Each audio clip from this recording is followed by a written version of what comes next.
Going concern assumption. देखो, going concern नाम से ही लगता है कि चलते रहने वाला, गोइंग जो चलता रहेगा, कंसर्न मतलब मेरा बिजनेस। कहते हैं कि हम ऐसा एज्यूम करके चलते हैं कि मेरा बिजनेस चलता ही रहेगा। किस वजह से?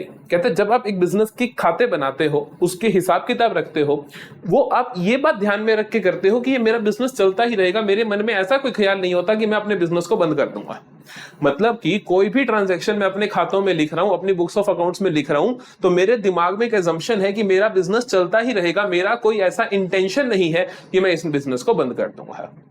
ऐसा दिखता कहां पर है? बड़े ध्यान से सुनना। मान लो मैं कहता हूं कि मैंने क्या करा, मैंने अपने टीचर को विद्या में एक सैलरी दी थी एक महीने की 10,000 रुपए।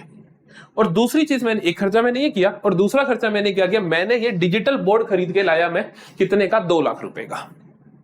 अब मैं कहता हूं कि यार ये 10,000 रुपए जो मैंने टीचर को सैलरी दी, क्या मेरा इसी साल का खर्चा है? बिल्कुल है सर, क्योंकि आपने उसकी सर्विसेज ले ली, सैलरी दे दी। डिजिटल बोर्ड, क्या मैं कह सकता हूं कि 2 रुपए मेरा इसी साल का खर्चा है? नहीं कह सकता यार, क्योंकि सिर्फ 1 साल थोड़ी चलेगा ये। मैं मान के चलता हूं कि ये 5 साल मेरा चलेगा।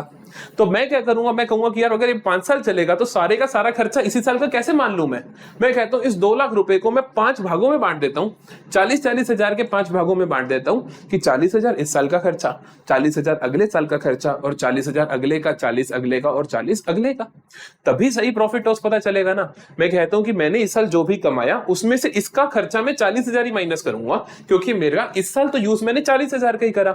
तो जब मैं ऐसा बोल रहा हूं तो मेरे दिमाग में एक अजम्पशन है कि मेरा बिजनेस आने वाले 5 साल तक चलेगा, तभी तो इस खर्चे को मैं बाकी सभी सालों में डिवाइड कर पाऊंगा, उस साल अप्लाई कर पाऊंगा। तो this is going concern assumption. अब आराम से समझते हैं हमने क्या लिखा है।